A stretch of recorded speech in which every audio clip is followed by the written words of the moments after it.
We have very, very much to cover and very little time to do it. So I'm going to launch right into it. Andras gave me a little assignment. I'm going to get to talking about it as part of the tort law of America. But for the first few minutes, let me just explain to you what is common law and how does it differ from civil law or Napoleonic law or the Napoleonic codes or the European civil codes of Germany, Italy, France, and the progeny of these various codes. The common law differs in many respects, but not as many as you would think from civil law. Basically, the difference is rooted in England of about 400 or 500 years ago.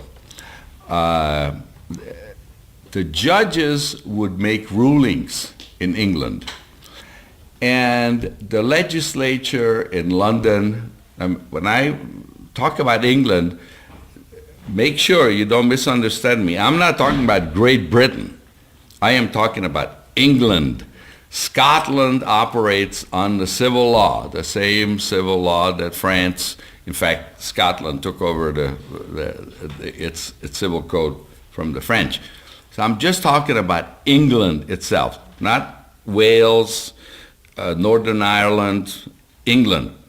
The English judges were making rulings which were a lot easier to disseminate since the Parliament in London was operating on different ideas and did not have the time to deal with these minute issues of contract disputes, tort issues, and so forth. So what happened? A judge would make a ruling, and the word of that ruling would spread. And if a similar case came up, they said, well, there was a case like that. Now, what was the ruling there?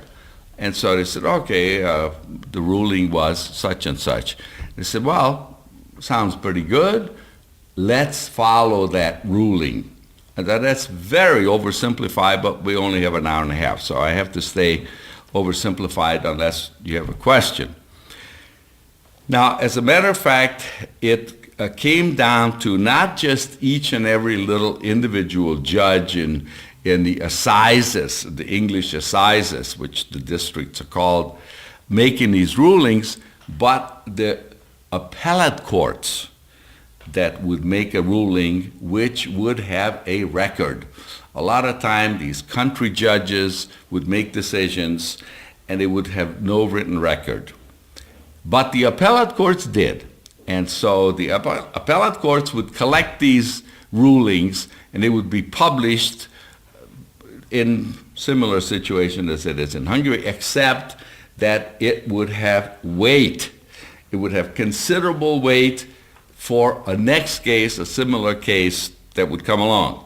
Now, you're all lawyers.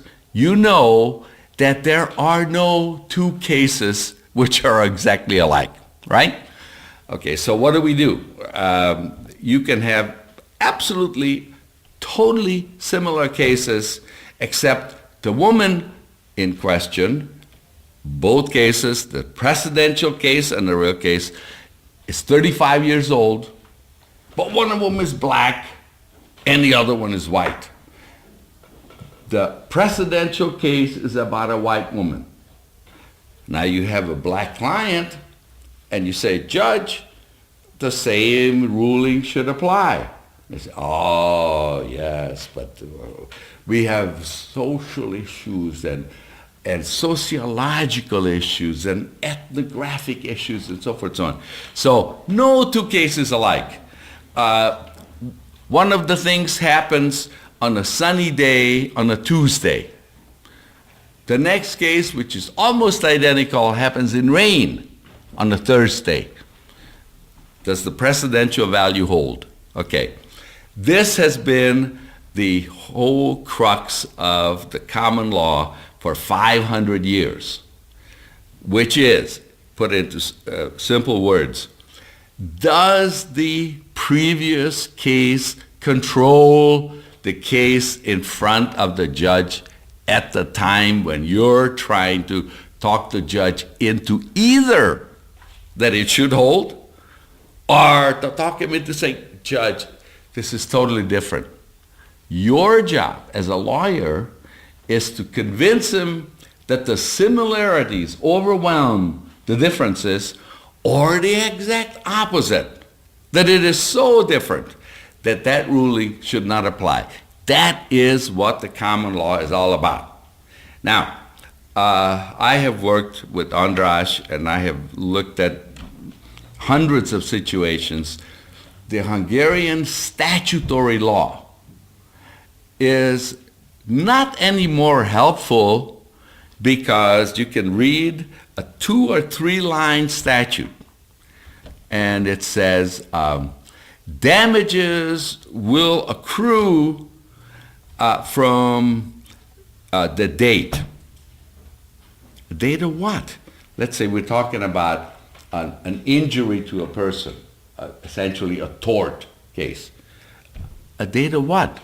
A date of the occurrence of the accident, the date of the injury to the person, which may not be apparent immediately.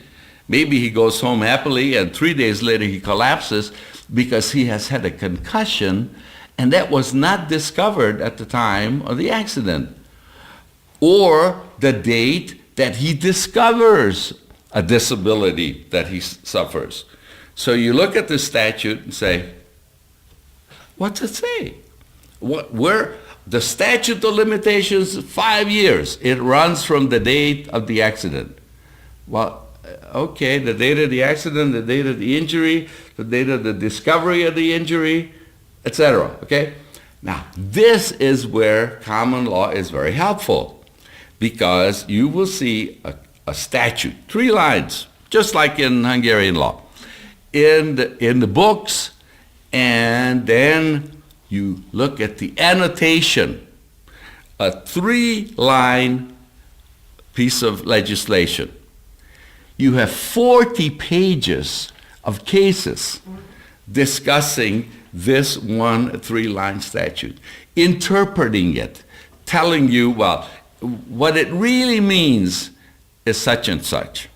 And you look at the date of the first case and it's 125 years ago.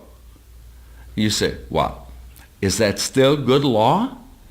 And you say, well, okay, that's my job as a lawyer, to go look at 125 years worth of cases since then to see if there's a case overruling that early case, which is no longer the law, but now we have a different law.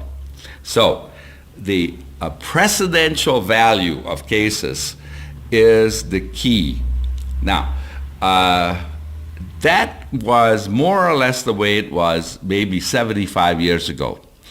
In the last 75 years, legislatures in all of the various jurisdictions in the United States, and I'm going to be talking about United States law, which in itself is meaningless because there's very little United States law. In the United States of America, you have 51 jurisdictions, 50 states plus the federal government. Each state promulgates its own laws, and they may or may not be the same as your neighboring state. If you happen to be in California and you have a probate case where there is no will and you have 14 different cousins fighting over the money, and you say, well, I'm going to look at the California law. The first cousins get so much, second cousins get so much, etc. And where's the cutoff? Then you go to Nevada, which is where the decedent lived, and lo and behold, what do you find? They have a different law. First cousins don't get that. They get a little different. And so if you go home and sleep happily, thinking you have solved the problem, You haven't. All you've done is create yourself a legal malpractice case because they will sue you if you screw up. So, very important. So now you have the legislatures coming in and they are legislating the law. Okay, you say, well, that's fine. How does that correlate with precedential law? That is an ongoing issue. The Supreme Court of California makes a decision, and the legislature of California doesn't like it. And so they specifically enact a law to nullify the decision of the California Supreme Court. But under the California Constitution, who interprets each and every piece of legislation? The California courts. So the new law is now interpreted by the courts. It goes up to the California Supreme Court, and the California Supreme Court says, we find that to be unconstitutional. So they throw it out. Now 5 years has gone by because we have a California Supreme Court decision, we have California legislation overturning the decision, and now we have the California Supreme Court overturning the legislation. What am I trying to tell you? It isn't simple. You have conflicting forces at work. Judicial branch, legislative branch. Now this has not as yet come to pass in Hungary. And I don't know whether it ever will because I don't actually see Hungary picking up the common law element of precedence. However, I have a lot of friends practicing law in Hungary, and they tell me that the precedential idea is catching hold. Now, you practice law, you know the judges, some of them. You know that some of the judges are extremely bright, they're innovative, they're intelligent, they're forward-looking, and you have some people who are pure political appointees, and they couldn't find their bottom with two hands. Now, you got a smart judge, and you have a difficult case, and you look at it in the Magyar Közlöny, and you say, you know, this makes a lot of sense. Now, other judges look at it too, and other lawyers look at it. You have a similar case, you go into court and you say, Your Honor, there's this other case, and I know this is not America, we don't have to worry about the precedential value, but the logic of this judge is absolutely impeccable. It's a beautiful logic. Why don't we follow it? And the judge might say, well, you know, it does two things. One, I don't have to work so hard. I can go to school on this other judge's work, which he has already done. And if I say, I follow my fellow judges' thinking, people are going to say, oh, this judge is all right, you know, he's willing to look to others for guidance. Now, so much for the idea of precedential element of common law. Any questions on that? Okay, let's move on, and I'm going to try to combine some of these topics that András and I put forward because we do really have a limited time. Now, I mentioned how the court system works in the sense that we have 51 jurisdictions. Almost invariably, in every jurisdiction, you have two sets of trial courts. A municipal court, or something similarly called, which is sort of the smaller cases. Generally, you put a monetary limit. When I started practicing, a municipal court had a jurisdictional limit of $2,500, $2,500. Now it's $25,000. So the money is getting more worthless. So these smaller courts getting more and more of the smaller cases. The next trial level, essentially on the same level as the municipal court, is the superior court, which has unlimited jurisdiction. No monetary amount. They can handle any given case of any kind in a state court. Now, in America, a trial is held in one sitting, not like in Hungary. You get a trial date, and if the case is called on that day, it will go uninterrupted until it's finished. If 2 weeks later you find a witness and you say, Judge, wait a minute, Judge, I got another witness. Counsel, it's too late. The case is over. You had a chance to present all your witnesses in this one sitting, and now it's over. Whatever, even if he thinks that everything, he can testify that everything that went before us is wrong, it's too late. So you can't do this business about, well, the case is put off for 2 months because a witness is sick. If a witness is sick and he cannot be there, the trial will go on without him. Now, some of the very complicated cases may last 6 trial days. What's a trial date? Trial day. 9 to 5 with an hour for lunch. Okay?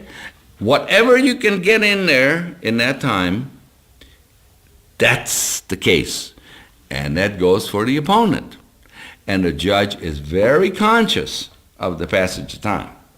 You're going to say, now, counsel, how long do you anticipate this case to go? You say, well, a week, Your Honor. Does that mean 7 trial days or 5 trial days? Because we don't work on Saturdays and Sundays. 5 trial days, Your Honor. Okay? How many witnesses? 7. And you can get them all in because the other side's going to cross-examine him. They're going to, yes, Your Honor. Okay.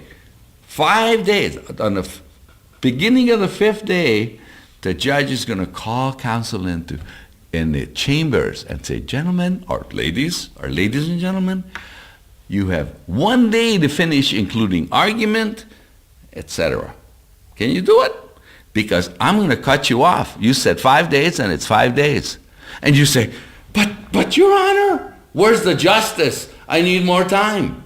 And the judge says, your problem, counsel. You should have estimated 2 weeks, not 5 days. So it's very tightly controlled, the system. So you have a judgment. Now what happens? You have an absolute right to one appeal. One appeal. If you don't like the judgment of the Superior Court, you appeal to the Court of Appeals. In all states but New York State, it's called the Court of Appeals. In New York State, the Court of Appeals is the Supreme Court. Don't ask me why. New Yorkers like to be different. So you have one absolute right to appeal, which means, well, I should ask you, what's that mean? Does that mean as a whole new trial? No. It means that you can pick out those elements of the trial which involve erroneous decisions of the law, not the facts. Let's say that you have waived jury, and we'll get into the jury aspect, and you have a court trial. What's that mean, you waive jury? Well, in America, you have a right to a jury trial in many, many cases. It's longer, it's more expensive, it's more complicated. Lots of times your client doesn't have the money. Lots of times you don't think your client is going to appeal to a jury. After all, your client is a person, or let's say for the sake of argument, your client is the company that loosened Vörös Iszap on 3 villages. Now, how do you think a jury will look at that company? In Hungary, in America, in Timbuktu, or in Kenya, or wherever, they're going to say, we are going to hit them until they are broke and every penny is paid to those who were injured. That's just normal human behavior. So maybe the attorney for this wonderful company, which will remain nameless, says, Your Honor, we give up our right to a jury trial. We will accept you as the judge sitting in judgment of the case. Okay? Shortens the case, makes it a little less expensive, and maybe the judge understands a little more about how difficult it is to run a chemical company and all the corresponding problems and so forth. Those are your hopes. So you go to the judge and you say, we'll try it before you. And the other side stupidly agrees, because both sides have to agree. One side cannot just waive jury and force that on the other. They just said, no, Your Honor, no. We're not giving up our right to a jury trial. We demand a jury. In that case, you're going to be a jury. But let's say both agree that there's going to be a court trial, and there's a court trial, and the judge rules one way or another, and one of the parties is unhappy. Surprise. Is there such a case where one of the parties is happy? Yes. Both parties happy? No. So here is one unhappy client. Says, we'll appeal, okay? You appeal to the Court of Appeals. And there they go say, we are going to appeal, we want a new trial. And they said, no, it doesn't work that way. We're not going to retry the case. You point to an error in law that the judge made. For instance, let's say that this chemical compound is found to be a hazardous product. And the law says that if you are involved in hazardous operation, your level of liability, the leads, the bar over which you must jump, is higher than if it's just a simple negligence. But the judge makes a mistake and he applies a simple negligence rule, that of a reasonably prudent person. It says that if you behaved as a reasonably prudent person, not a reasonably prudent hazardous material operator, but a reasonably prudent person. Supposing you had a pond in your backyard with ducks and the water flowed out. Well, it's just water. Didn't do much damage, or maybe it flooded something. But it didn't cause the sort of damage that a hazardous material does. But the judge applied the wrong rule. So you go to the Court of Appeal and say, it's the wrong rule that was applied, and that's why we lost.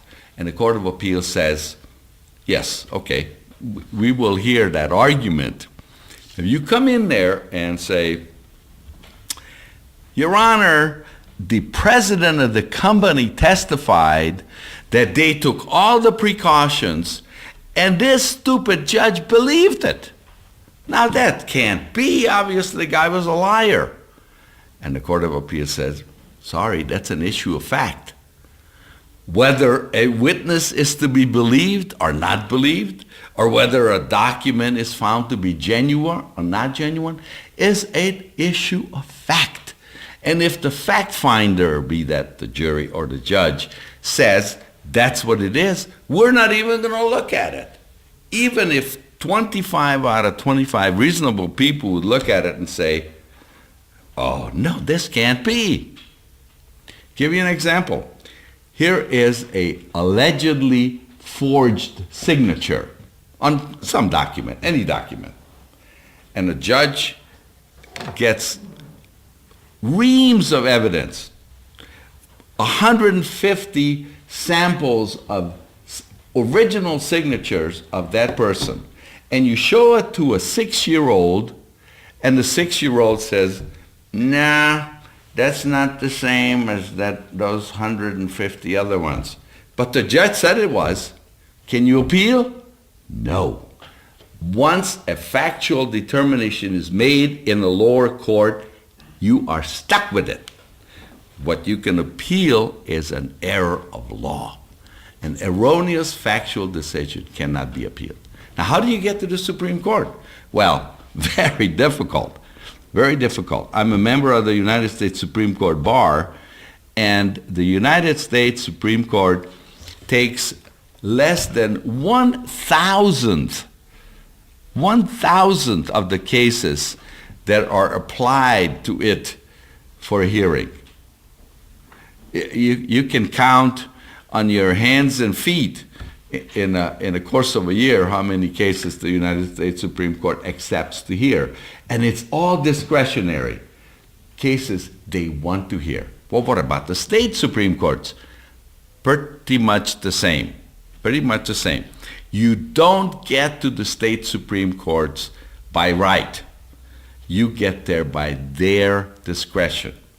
If your case has some interesting element which may affect the entire society or a large segment of society, the Supreme Court of the country may take it. For instance, years and years ago, nowadays, you go out on a construction site, you see a big construction machine, whatever kind, Caterpillar, anything. What does it do when it backs up? What does it do? Anybody? What's it do? It goes beep, beep, beep, beep, beep as it's backing up. Okay? As soon as it shifts into forward gear, the beeping stops. Why is that? Because a court said there was no law, there was no statute on the books, nothing. Somebody got run over because the machine didn't make a noise and it was going slow and a person was paying attention to something else and it ran over and killed them. And so the court said, and the trial court said, there's no requirement on the owner of this machine to put on a beeper. And so they petitioned the Supreme Court and said, this is a big problem. This affects all society. There's trucks and machinery out there, and people are in danger all the time. And the Supreme Court of California, White Motors versus Smith, said, absolutely right. We, as the highest court of this state, shall make it a law. Not the legislature, not the parliament, no. We, the court, will make it a law that every single heavy machine, let it be at a truck, construction equipment, whatever, if it backs up, it shall make a sound audible enough for someone to get out of the way. Okay? Court made law, precedents. Didn't require a legislature, but the Supreme Court took the case because they said, you know, this is really an important element of social engineering. We want to improve our society. We don't want people killed and injured because a $5.95 bell, which could be installed onto a truck, wasn't installed. Okay? This is the beauty of the common law system.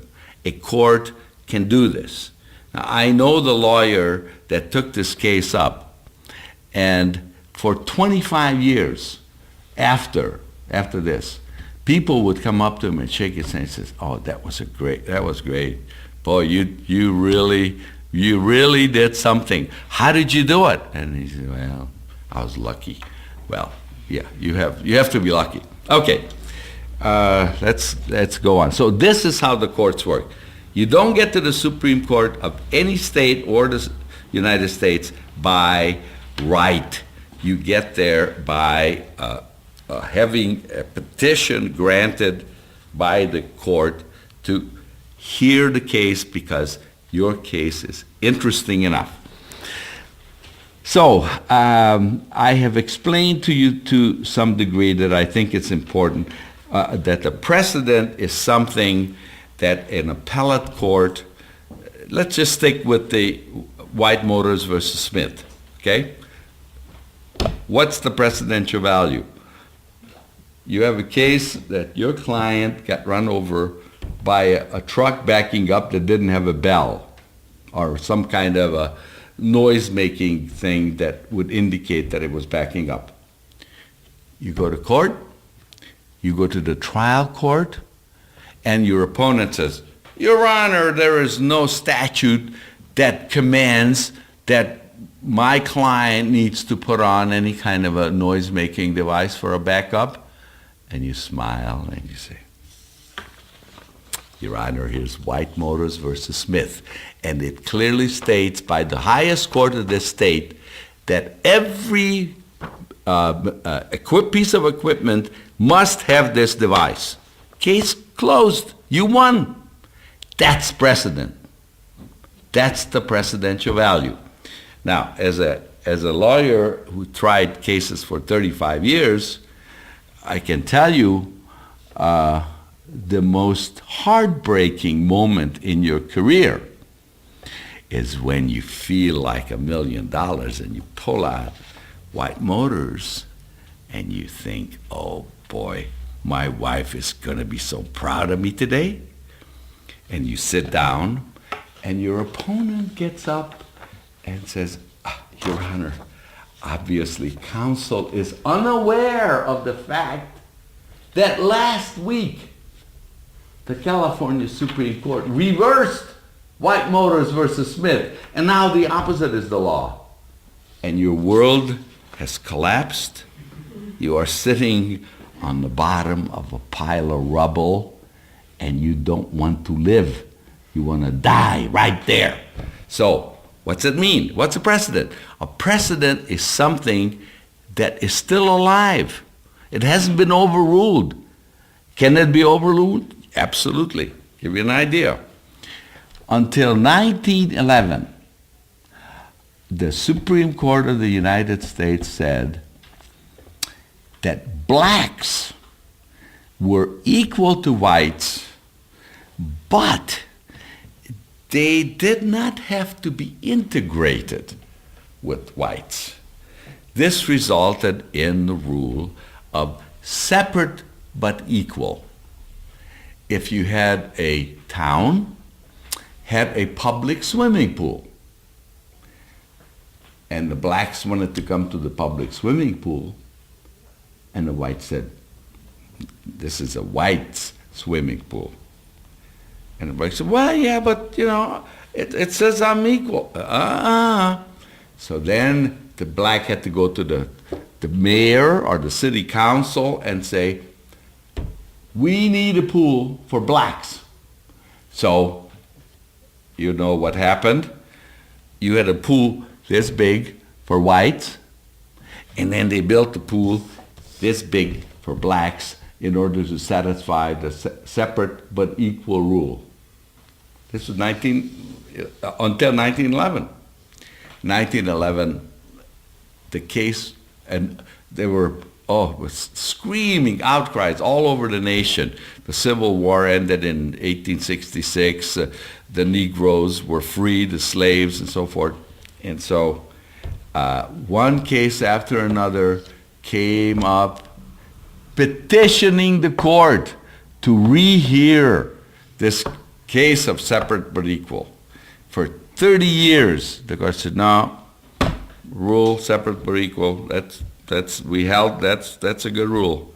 Finally, you had some changes in the court, some more progressive thinking, and lo and behold, somebody petitions the court on a case like that after 2,500 cases got thrown away by the court saying, no, we're not going to hear it. Court said, we'll hear the case. Oh, God, what do we do? So everybody was running around to this lawyer. He said, you want our help? We'll help you draft the brief. We'll write, we'll get everything together.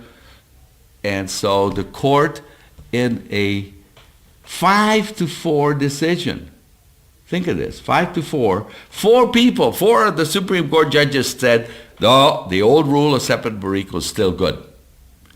But 5 said, no, there is no such thing as separate or separate and equal. You're either equal or you're not. If you cannot all swim in the same pool, if you cannot all sit in the same bus, if you cannot all go to the same theater, that's not equal. And they overthrew it. Now, that precedent was alive for 40 years.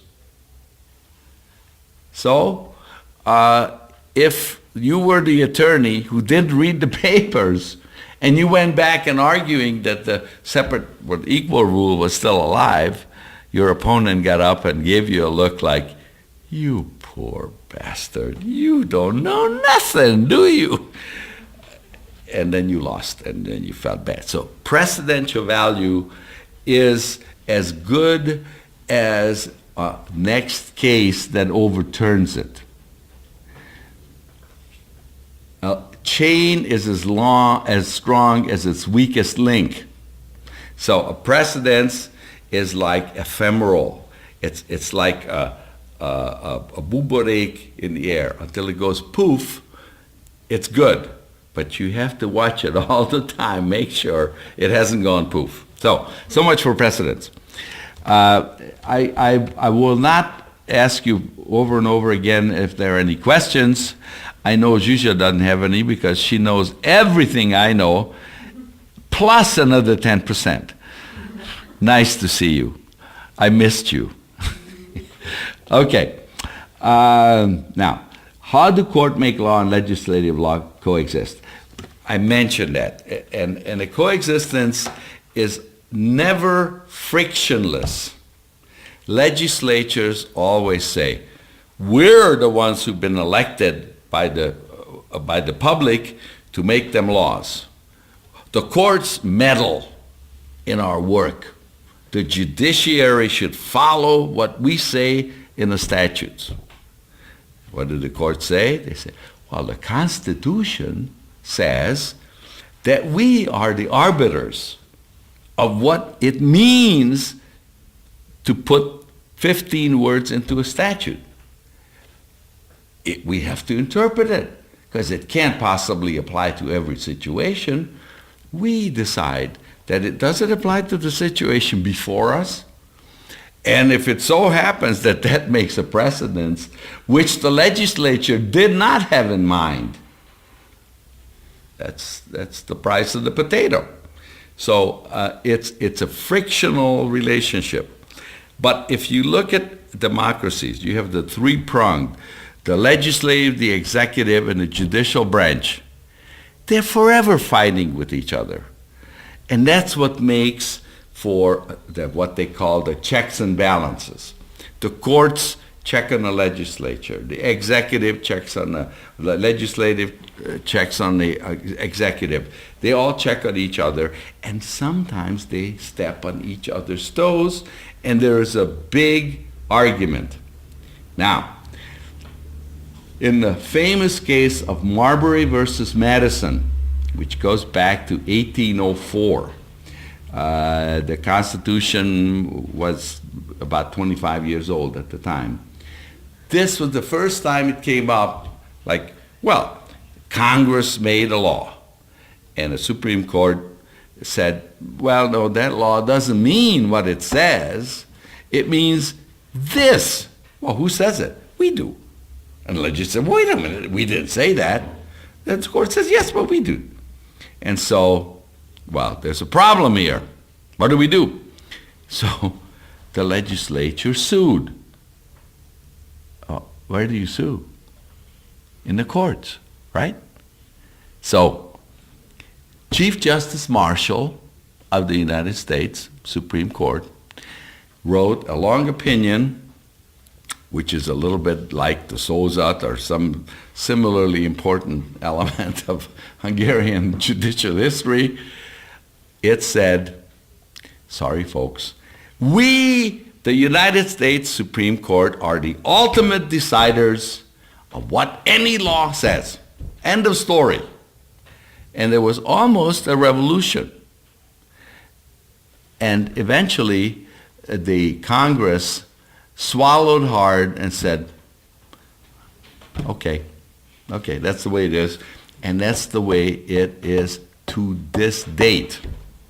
And so how do the court-made law and legislative-made law coexist? It's a little bit like, how do porcupines, you know what a porcupine is, a shundi-snow. How do porcupines make love? And the answer is, very carefully. Okay, all right. Now, how do we know which law applies to a particular case? I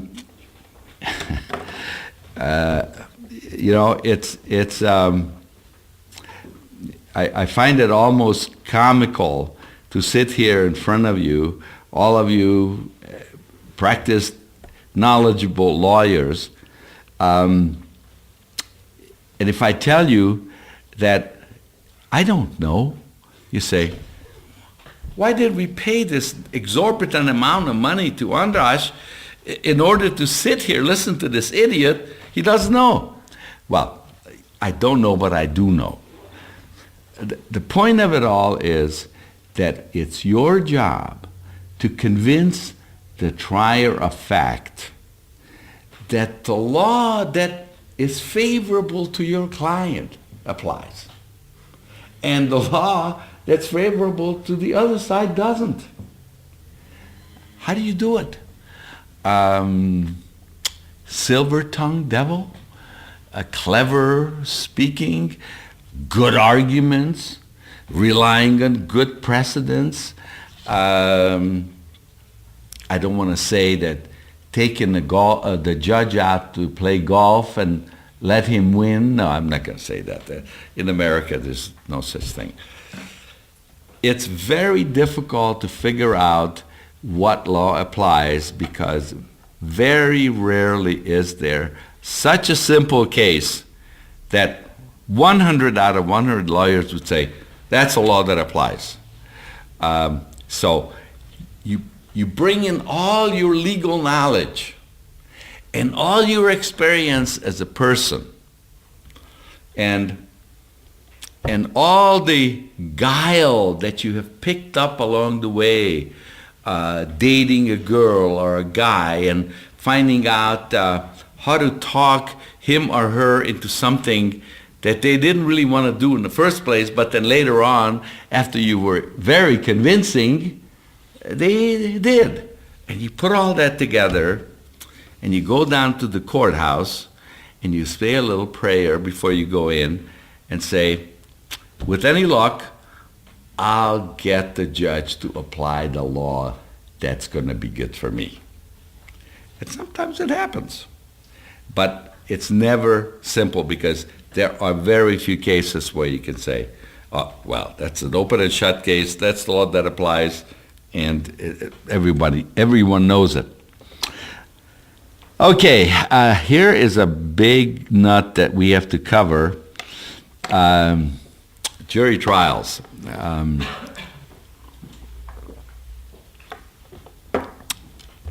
Now, in Anglo-Saxon legal system, a right to a jury is as old as the hills. They have been around forever. 12 good men and true. 12 men of your peers. Any of you seen the movie 12 Angry Men? Yes? No? Some of you have? Okay. Marvelous movie. Henry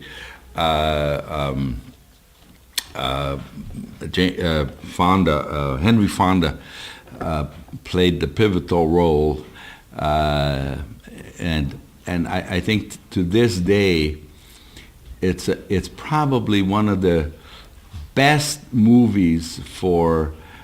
You could probably rent it for any Hungarian lawyer to see, to get a grip of what an American jury system is like.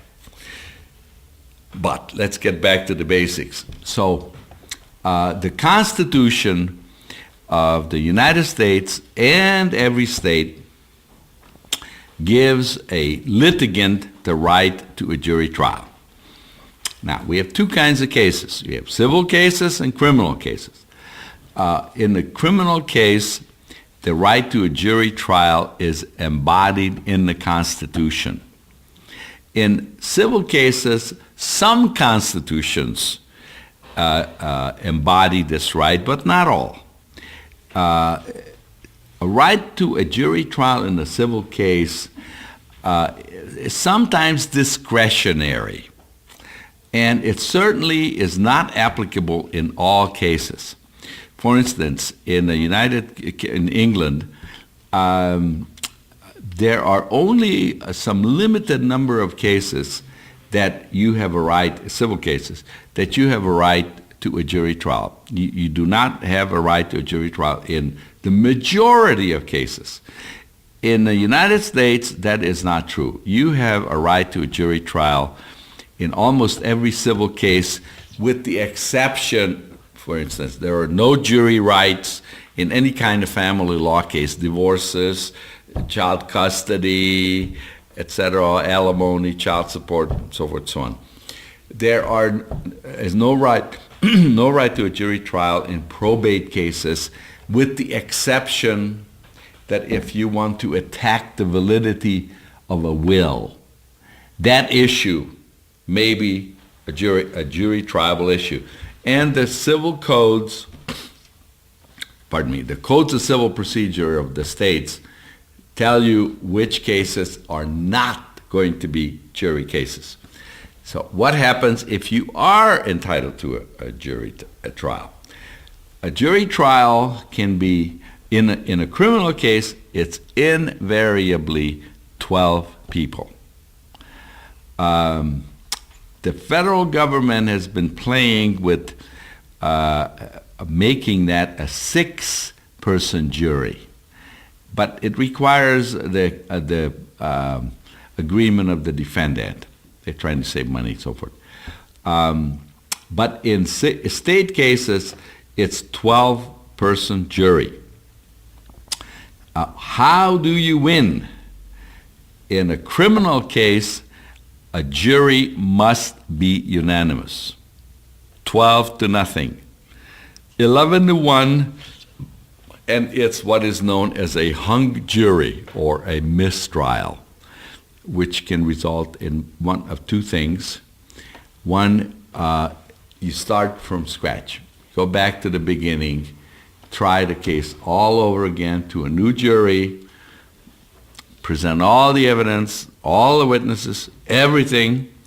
Or if you're a prosecutor, you can dismiss the case. Now, generally speaking, lawyers, and that includes prosecutors, are able to talk to a jury after the verdict. You have a hung jury, in other words, a non-unanimous jury. So you talk to the jurors. Well, what was the number? 7-5. 7-5. Who was the 7 for? 7 was for acquittal, 5 was for conviction. And so the prosecutor says, I don't know. A prosecutor has a discretion, absolute discretion. Nobody can question his decision. If he goes back to the court and said, Your Honor, I dismiss the case against the defendant. Judge says, okay. Doesn't say, why? Give me a reason. What's your grounds? No. Prosecutor says, I dismiss the case. End of story. Everybody goes home. On the other hand, the prosecutor asks the jurors and say, what's the number? 11-1. Who was the 11?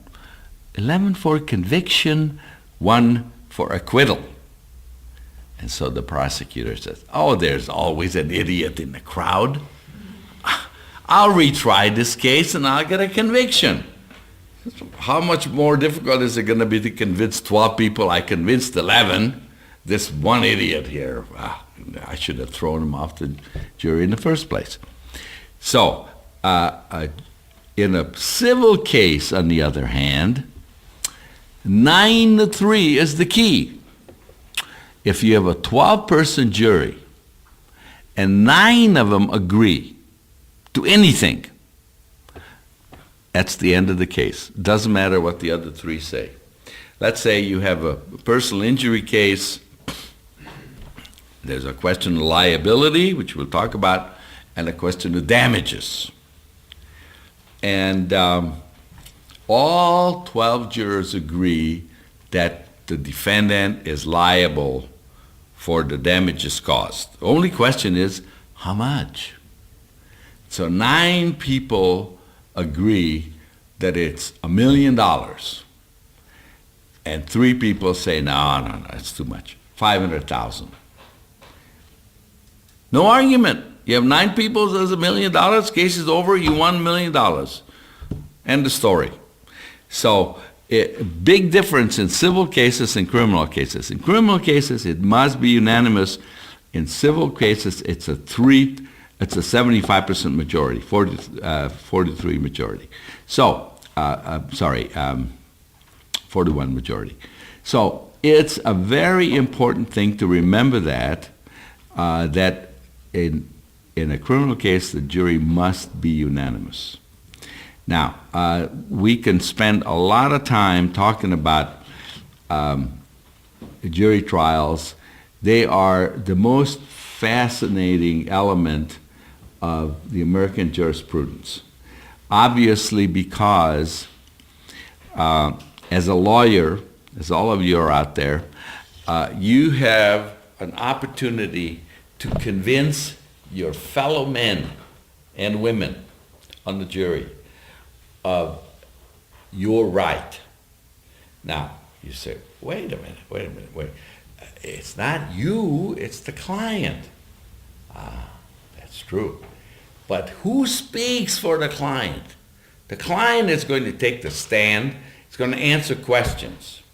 But when you get up before the jury and you make your final argument and you look at him in the eye and you say, ladies and gentlemen, do you have any doubt that this scumbag person caused all these horrible injuries? Look at my client, he's in a wheelchair, he'll never walk again. Now, go home and think about it. What would it be like if suddenly your husband or your wife be brought home in a wheelchair, never walk again? How much money would that be worth? How much money would you give for him never to have gotten into that place in the first place? That suddenly, poof, the wheelchair goes away. Can you express that in dollars and cents? And of course, the jury's sitting there. Well, of course not, but isn't that what we're here for? We're here for dollars and cents. And then you say, wait a minute. Now, we can't give this man back his legs, can we? No, of course not. I wish we could. I'd love to be the first one to be able to do that. But we can't do it. So what other alternative is there? Somehow to make his life a little easier. Maybe have him buy a house which is not on a hillside but on a level, so his wheelchair doesn't have to go so far.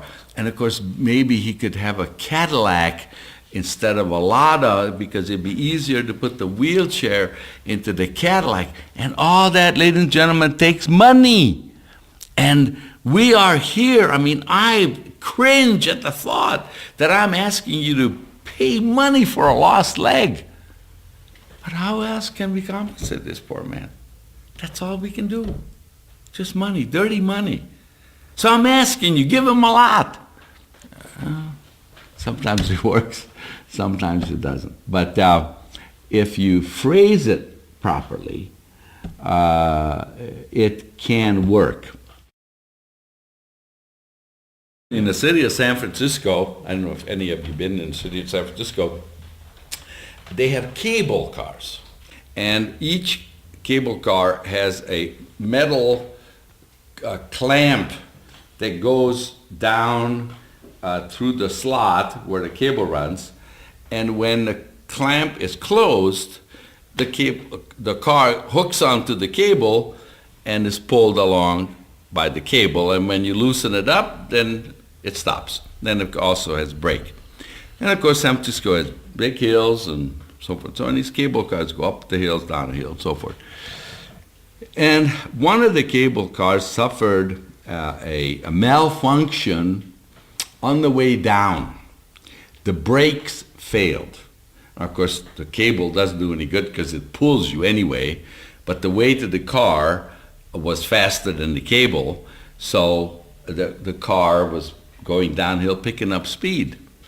And there was a passenger in the very front near the driver, and the cable car finally hit a car crossing the street in front of it. The car was unaware that the cable car couldn't stop. The cable car ran through a red light because it was disabled, hit the car, and there were several injuries suffered. This lady, a 25-year-old woman, was visibly uninjured on the car, but in some short while, statute of limitations on accident cases is 1 year from the date of occurrence. Before the 1 year was up, need I stress that?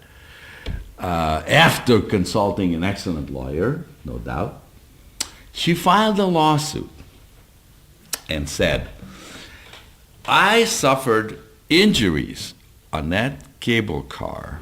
And of course, the city is responsible because they didn't properly maintain the braking system, so the braking system was allowed to malfunction, and the car ran, pulled by gravity down a hill and struck a car, and I suffered injuries. And so the question was, well, what kind of injuries did you suffer? And she said, well, you're going to laugh, but don't laugh. I became a nymphomaniac. I swear, I'm not making this up. It's the truth. She says, from that moment on, that fateful day on the cable car, I became a nymphomaniac. Do you know what happened? A jury awarded her $25,000. Not to mention that some of the male jurors wanted her telephone number. Not a joke. It's not a joke. It's a true story. It is. You can look it up on Google or whatever. I mean, to me, that's absolutely the top of ridiculousness. Now I'll read you one here. It says. A 19-year-old Los Angeles man received $74,000 in his medical expenses because his neighbor drove across his hand with his Honda Accord. The Los Angeles man did not notice that someone was sitting at the wheel of the car of which he was trying to steal the hubcaps. Okay? Crazy? Yeah? Yeah? I mean, you say, oh, come on now. It can't be this bad. Yes, yeah, it can. I mean, there's about 8 or 9 examples, one worse than another. And they are, I'm sure, all true stories. And, all I can tell you is you get 12 people together in a jury box, and depends on how convincing you are as the lawyer, how sympathetic your client, how truthful your client looks, or how unsympathetic the defendant looks or behaves, or the attitude he displays. Now, the other question is, well, doesn't the Court of Appeal reverse these kinds of outrageous, ridiculous awards, jury awards? And the answer is very rarely. Now, if the lady on the cable car got an award of $1 million, I can virtually guarantee that the Court of Appeal would have reversed the amount because it was excessive, it was based on sympathy for the plaintiff rather than factual, so forth and so on. 25,000? What if it was 75,000? I don't think so. 500,000? Probably. Probably they would throw out a 500,000 award on a basis like that. But how does that help you in saying, does it, mean that I go up to the Court of Appeal and get justice if you happen to be representing the defendant? I mean, the defendant goes home and he says, the defendant, okay, it was the city of San Francisco that owns and operates the cable car. And you may say, 25,000 for a city of San Francisco is no big thing. Try that with the BKV. That would probably break their bank. They don't have that much money left. But who is sitting there in the defense table? Well, some official. The jury sitting there and saying, here's this poor woman. Let's just take, for the sake of argument, she is an nymphomaniac. And forget the fact that maybe it's not a bad thing to be a nymphomaniac. And here's this corporation, all they have to do is make sure that the brakes work. Let's give her 25,000. And the Court of Appeal says, we're not going to waste our time with this. Let's forget it. It's not our business. The judgment is affirmed. When a Court of Appeal doesn't want to interfere with the trial court, it's a one-liner. The judgment is affirmed. Go home. Sleep it off. End of story. No further recourse. Okay? I had a case where I represented a very, very lovely young woman who went to the island of Martinique with her mother. She was about 26, 27. And there was still is, I think, a club called the Club Mediterranee. They have resorts all over the Caribbean, all over South America and so forth. It's for young people to come and dance and entertain themselves and swim in the sea and play tennis and whatever. And an atmosphere of leisure and relaxation is promoted. And in promoting this atmosphere, they have failed to put locks on the doors. In other words, in your cabin or in your hotel room, if you will, you couldn't even lock the door from the inside. Now, I can understand that you don't want to have people running around in a bathing suit with keys around their necks or something. But once you go inside your room, you want to be able to flip the lock so people that you're not anxious to have come in, they won't come in. They didn't provide that.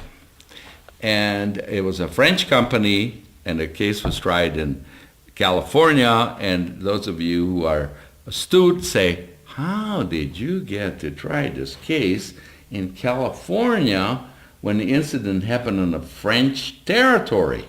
Well, that's another story for another subject. Andras will pass the hat around and say, sign up for the civil procedure course. And Jusha will tell you how good it is. Doesn't matter, we tried it in California. And what happened was a black man, this was a white woman, a black man who was not a guest on the resort, but lived in the town. Martinique is a Caribbean island, and it's populated generally by a black population. And they have a fence around the Club Mediterranee. And there's some sort of a guard at the gate. I mean, they don't monitor that closely whether any of the locals come onto the club premises. Well, he entered her room and with a great big knife and raped her. And after he raped her and she begged she had to go to the bathroom, he realized that this was not a good thing because she was going to tell, so he tried to break the door down and kill her so she wouldn't be able to testify. Well, fortunately, didn't happen. But anyway, he disappeared. The police was called. But, he knew the area. He knew perfectly well where to leave the grounds, where to come in. He was never found. So, who was responsible? I said, Club Mediterranee. They should have provided door locks for the inside. It didn't lessen the atmosphere of casualness and good times, but it would provide the security. If they had provided these locks, the incident wouldn't have happened, the injury wouldn't have happened, and this poor woman was terribly traumatized. Those of you ladies, I don't have to paint you a picture what it must have been like, okay? The jury brought in a verdict of $600,000. My client was very happy. I tried to settle the case for $100,000, but the defendant refused to pay anything. The jury brings in a verdict of $600,000. They appeal, and the Court of Appeals says, well, yeah, it's pretty bad. All men, by the way, the 3 men, Court of Appeals. Pretty bad, but $600,000 is too much. We'll cut it to 4. Now, I ask you, why is 400 better than 6 if the jury said it was 6? What's wrong with that? They didn't have an answer. They said, we're the Court of Appeals. We think 6 is too much. 4 is just right. So I sat down with my client, ordered her a double martini, and I said, Maria, look, 2 weeks ago, if they would have offered us $100,000, we would have taken it. I know the jury gave you $600,000 and you're already thinking how to spend the $600,000. But I said, the judge took it away. So, be happy. Get over this experience. Get a new life. Try to forget it. Go on with your thing. You still have a lot of money. And she, thank God, had the good grace and the brains to say, Adam, you're right. It's a lot better than I ever thought. Forget the 6. Forget that the jury ever awarded it. It's gone. So, jury, very tough situation. You can get a beautiful jury verdict, and then you say, Lord, the Court of Appeals will take it away from me. And sure enough, they do. Now, you can look at situations like O.J. Simpson. O.J. Simpson is tried for murder. A very outstanding legal team defends him, criminal court. I knew 2 of the lawyers.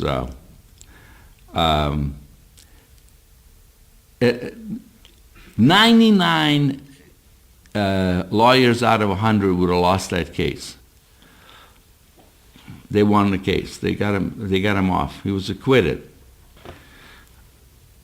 In a civil court, what we call a tort of wrongful death,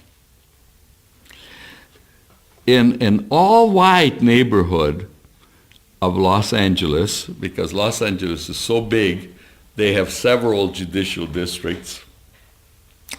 And if you're a very smart lawyer, you file the case in the district that you believe that the residents are likely to be sympathetic to your client, files a case of wrongful death, and another jury of 12 people bring in a verdict of $24 million against him unanimously for wrongful death.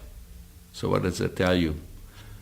One jury says not guilty, the other jury says it's $24 million guilty, because they never collected a dime because he doesn't have any money. But you, the smart amongst you, all of you, because you're all smart, will say, yes, but the criminal standard is guilty beyond a reasonable doubt, whereas the civil standard is only a preponderance of the evidence, which for lay people is, well, what's the difference? Well, for lay people, you say, ladies and gentlemen, when you talk about a reasonable doubt, that means 99% certainty. When you talk about a preponderance of the evidence, it's 51-49. Barely tilts the scales of justice. So it's so much easier to say, well, it's 51%, give him 24 million, than to say he's guilty of murder because it was beyond a reasonable doubt. Having tried cases, thousands of cases for juries, I don't think the jury ever thought of that. I think what the jury said, hang the bastard, in one case, and the other is, let him go. Now, in a criminal case, there were 9 black people on the jury and 3 whites. In the civil case, there were 12 whites. Need I say more? Prejudice is alive and well everywhere, including the great United States of America, no matter what anybody says. So, anyhow, jury trials and all the wonderful complications thereof have been discussed to your complete satisfaction, I can tell, from your smiling faces. Only 7 or 8 people are asleep, so that's nothing. I can handle that. Okay, now we're going to make a quantum leap and go into the differentiation between contractual and tort cases. Now, we are now ventured into the thicket of civil law and away from criminal law. The 2 pillars of the ancient common law system are contracts and torts. This is it. This is what goes back to the 1400s, the 15th century. This is where it all started. All the common law cases go back 500 years are either contract or tort cases. Now, contractual cases are identifiable because they are always based on an agreement between 2 or more parties to do something for each other for some value exchanged between them for whatever the one does for the other. That sounds pretty simple, but it isn't, because it gets more and more complicated the more factual situations you get into. Contractual cases can be written, which is probably the most common in commercial situations, or oral, which is most common amongst citizens, ordinary citizens. I sell you my car, I agree to sell you my car for $1,000, okay? You agree to buy my car for $1,000. We're not going to sit down and write up a piece of paper. We agree that a week from Saturday, I'll have the car washed, and you come over to the house, and you can look it over, and if you like it, here are the keys, you give me the money, I'll give you the car, I'll sign the title papers over, and the contract has been completed, okay? Except that on a Tuesday before the Saturday, that you're going to come over, I sell the car for $1,200 to somebody else. And you show up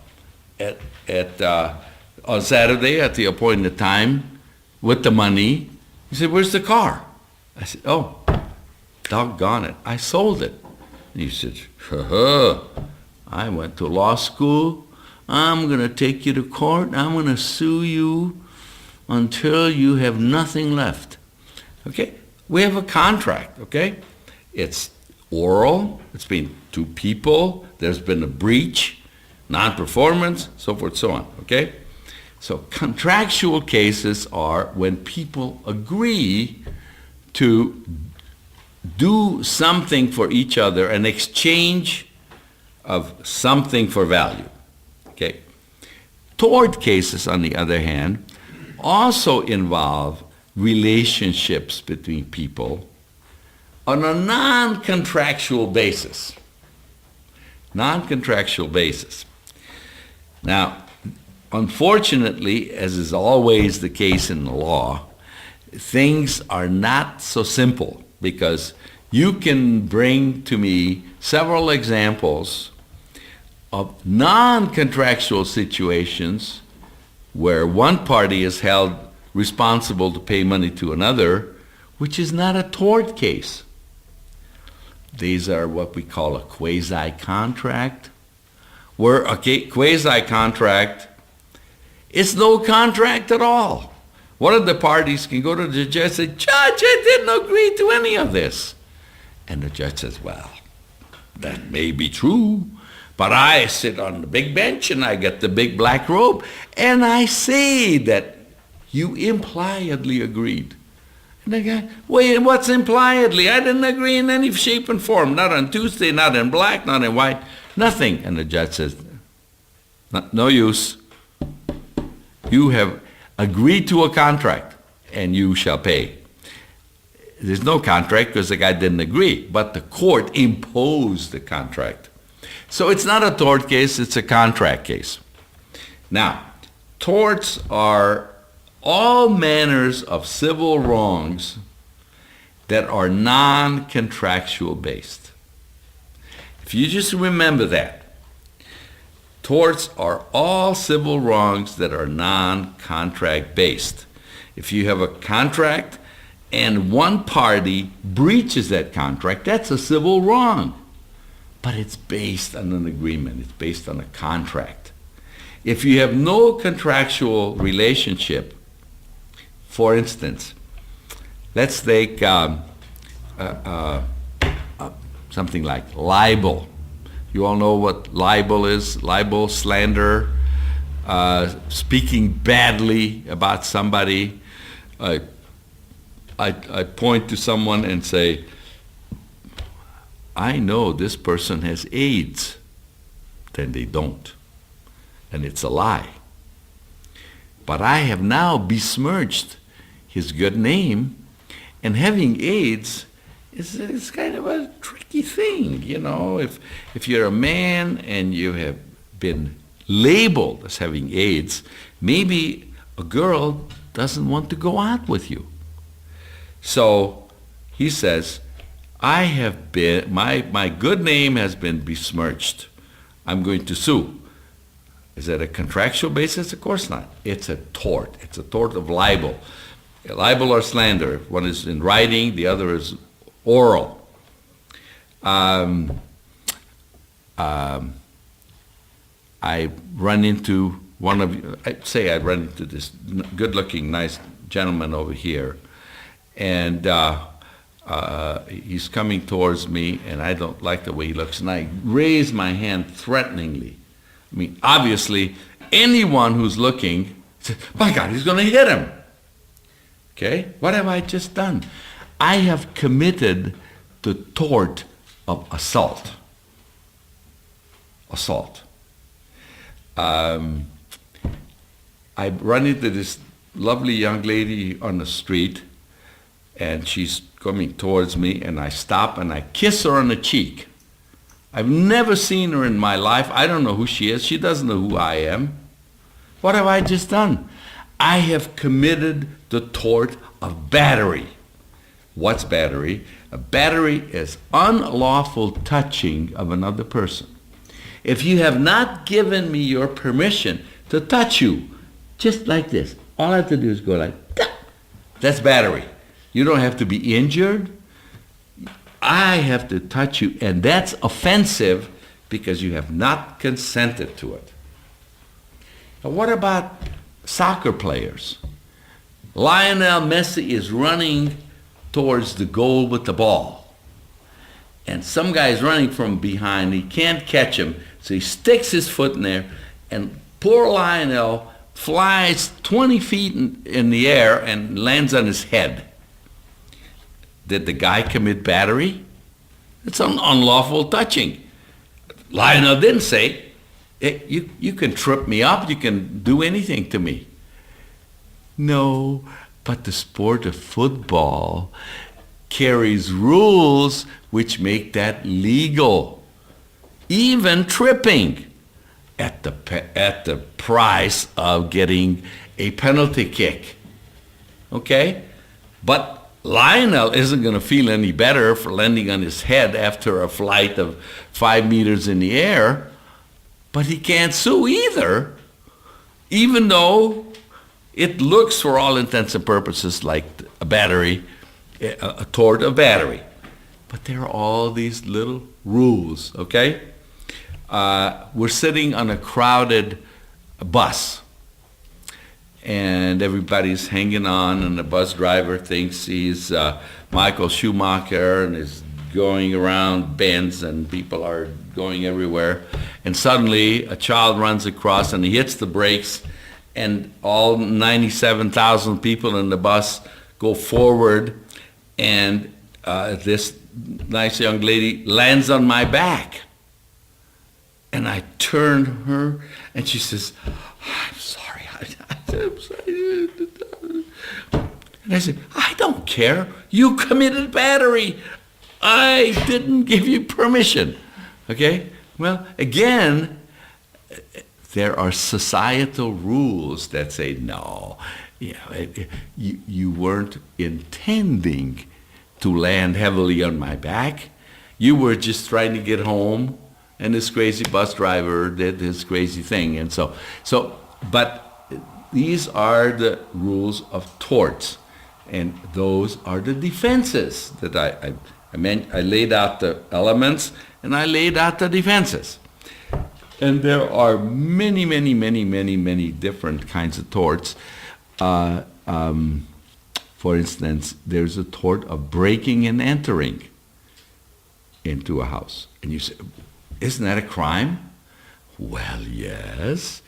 But it's also a civil wrong, which means that it's doubly handled by the system. On the one hand, you're committing a crime. On the other hand, you're committing a civil wrong. Murder is a crime.